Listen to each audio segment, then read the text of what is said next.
जय श्री राम। आइए आज सुनते हैं श्रीमद् भागवत महापुराण में 18वां अध्याय। राजा परीक्षित को श्रृंगी ऋषि का श्राप। सूत जी कहते हैं, अद्भुत कर्मा भगवान श्री कृष्ण की कृपा से राजा परीक्षित अपनी माता की कोख में अश्वत्थामा के ब्रह्मास्त्र से जल जाने पर भी मरे नहीं। जिस समय ब्राह्मण के शाप से उन्हें डसने के लिए तक्षक आया, उस समय वे प्राण नाश के महान भय से भी भयभीत नहीं हुए, क्योंकि उन्होंने अपना चित्त भगवान श्री कृष्ण के चरणों में समर्पित कर रखा था। उन्होंने सबकी आसक्ति छोड़ दी, गंगा तट पर जाकर श्री शुकदेव जी से उपदेश ग्रहण किया और इस प्रकार भगवान के स्वरूप को जानकर अपने शरीर को त्याग दिया। जो लोग भगवान श्री कृष्ण की लीला कथा कहते रहते हैं, उस कथामृत का पान करते रहते हैं और इन दोनों ही साधनों के द्वारा उनके चरण कमलों का स्मरण करते रहते हैं, उन्हें अंत काल में भी मोह नहीं होता। जब तक पृथ्वी पर अभिनंदन महाराज परीक्षित सम्राट रहे, तब तक चारों ओर व्याप्त हो जाने पर भी कलयुग का कुछ भी प्रभाव नहीं था।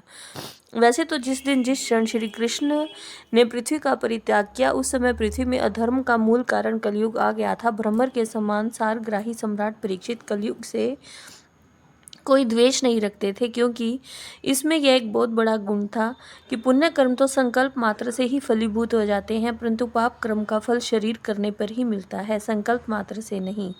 यह भेड़िए के समान बालकों के प्रति शूरवीर और धीरवीर पुरुषों के लिए बड़ा भीरू है।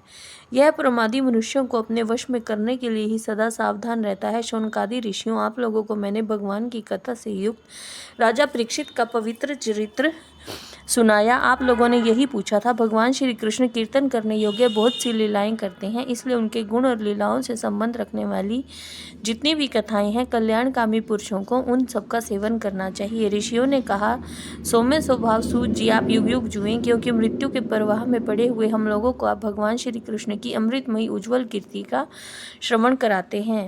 यज्ञ करते करते उनकी धुएं से हम लोगों का शरीर धूमिल हो गया है, फिर भी इस कर्म का कोई विश्वास नहीं है। इधर आप तो वर्तमान में ही भगवान श्री कृष्ण के चरण कमलों का मादक और मधु मिलाकर हमें तृप्त कर रहे हैं। भगवत प्रेमी भक्तों के लव मात्र के सत्संग से स्वर्ग और मोक्ष की भी तुलना नहीं की जा सकती, फिर मनुष्य के तुच्छ भोगों की तो बात ही क्या है। ऐसा कौन सा रस मर्मज्ञ होगा जो महापुरुषों के एकमात्र जीवन सर्वस्व श्री कृष्ण की लीला कथाओं से तृप्त हो जाए। समस्त प्राकृतिक गुणों से अतीत भगवान के अचिंत्य अनंत कल्याण में गुण गणों का पार तो ब्रह्मा शंकर आदि बड़े बड़े योगेश्वर भी नहीं पा सके।